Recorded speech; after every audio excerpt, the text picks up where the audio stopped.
और ज़ायरा के बीच में इतनी ज़्यादा नफरत बढ़ती जा रही है कि अब सिर्फ और सिर्फ एक ही लफ्ज़ कहना बाकी रह चुका है।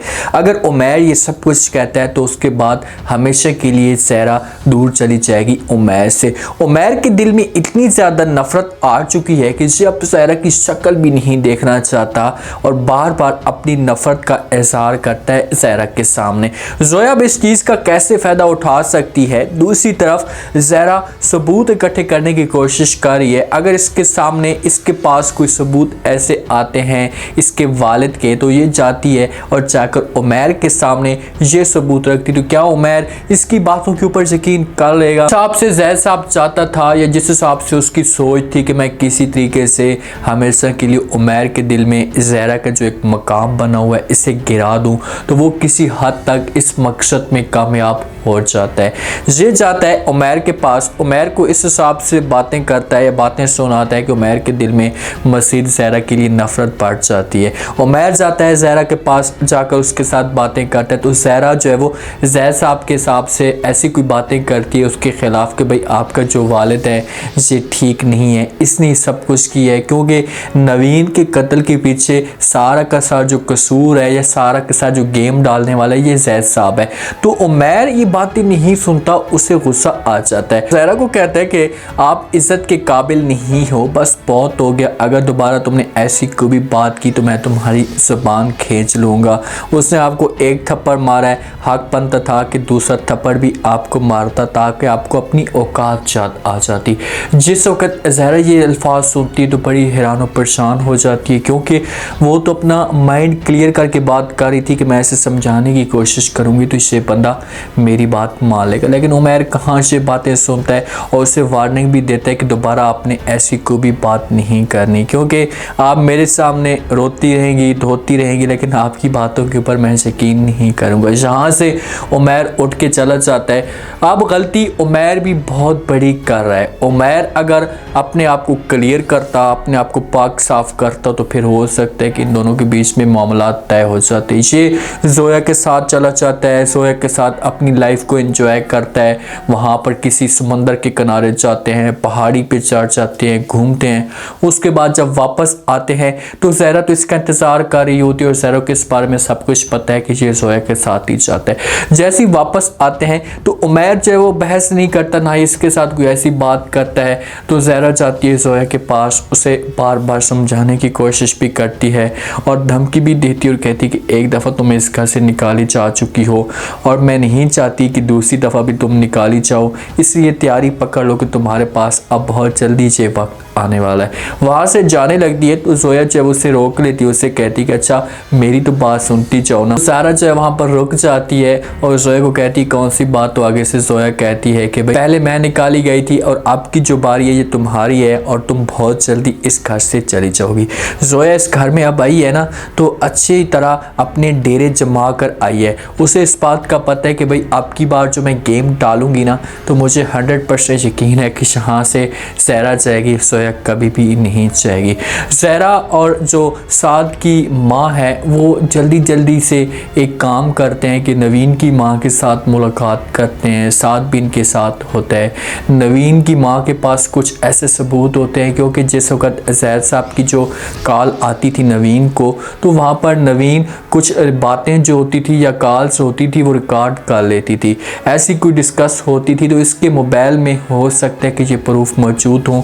जब नवीन ने अपनी माँ को ये बताया हो कि भाई ये चीज़ें आपने अपने पास रखनी है अगर मुझे कुछ हो जाता है तो।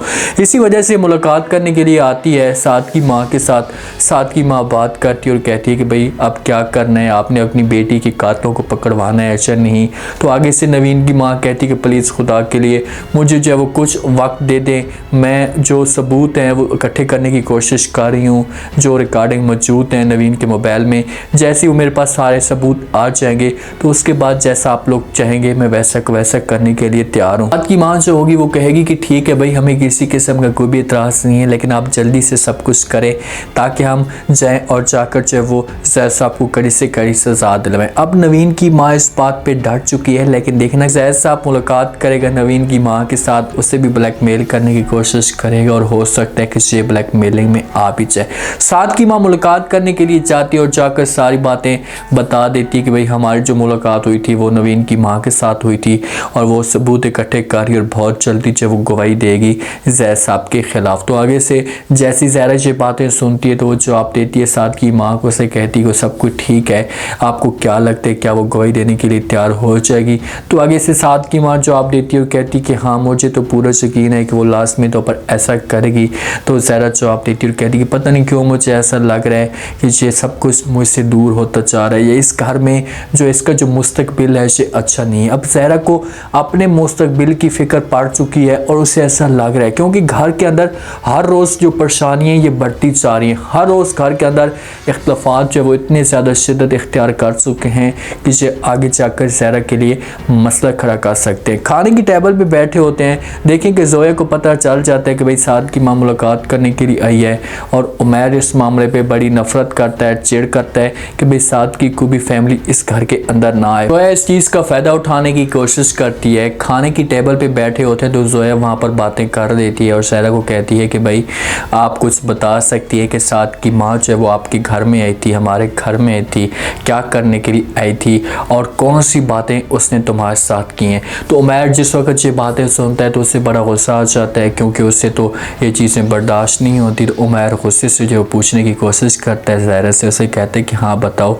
वो क्या करने के लिए आई थी और उसका क्या काम था। मैंने आपको मना भी किया था कि आपने साद के साथ मुलाकात नहीं करनी, साद की फैमिली के साथ मुलाकात नहीं करनी। बीच में जो ज़हरा की माँ होती है, उमैर की माँ, वो बोलने की कोशिश करती है। उसे पता है कि भाई माहौल जब वो ख़राब होता जा रहा है तो बात को घुमाती है, लेकिन उमैर को चढ़ जाता है गुस्सा और वो चुप करा देते हैं अपनी माँ को। उससे कहते हैं कि भाई आपको किसने कहा है बोलें, मैं किसी और के साथ बात करूँ। ज़हरा के साथ बात करते हैं, ज़हरा को भी गुस्सा आ जाता है और वो बार बार उमैर को कहती है हो सकता है कि उमैर इसका बाजू पकड़े अपने कमरे में लेकर चला जाए।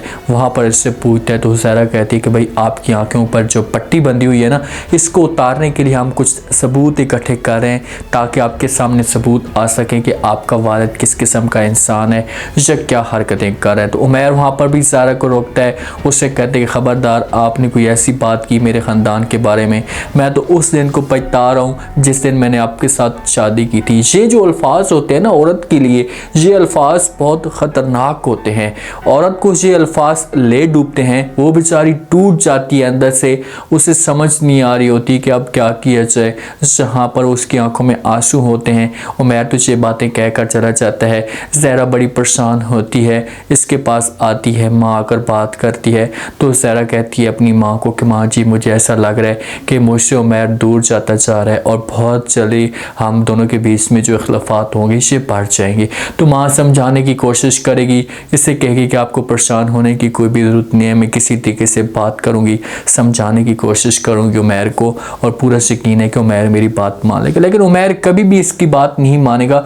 वो तो इतनी ज़्यादा नफरत करना शुरू कर चुका है ज़हरा के साथ कि उसे ज़ोया की बातें सारी ठीक लगती हैं, ज़हरा की कोई भी बात उसे ठीक नहीं लगती। इसी वजह से ये जो मामलात हैं ये शिद्दत इख्तियार करते जा रहे हैं, हालात हर रोज़ मज़ीद ख़राब होते जा रहे हैं। अब देखते हैं कि ज़हरा कब तक इसके सामने सबूत रखती है और अगर ये सब कुछ जाकर बताती है जहाँ पर उमैर को, तो क्या उमैर जो है इसकी बातों के ऊपर यकीन करेगा। उम्मीद है आज का रिव्यू, आज के टीजर आप लोगों को पसंद आया होगा। आपने कमेंट सेक्शन में अपनी कीमती लास्ट में आपको क्या लगता है, क्या नेक्स्ट एपिसोड में कोई बड़ा ट्विस्ट आ सकता है। अगर ज़हरा कोई सबूत इकट्ठे करती है और उमैर के पास लेकर जाती है तो क्या उमैर इसकी बातों के ऊपर यकीन करेगा या सबूत आने से पहले पहले उमैर जो वो ज़हरा को तलाक दे देगा। क्योंकि आप OST में देखें कुछ ना कुछ सीन तो उमैर की जो शादी है ये ज़ोया के साथ हो रही है तो कुछ ना कुछ उमैर से गलत कदम उठा सकता है और जिस वक्त उमैर से गलत कदम उठाएगा तो फिर जाकर यहाँ पर उमैर को अपनी गलती का एहसास होगा। आप लोग इस बारे में क्या कहते हैं, अपनी कीमती लाजमी दें और चैनल को लाजमी सब्सक्राइब कर दें। शुक्रिया। अल्लाह ने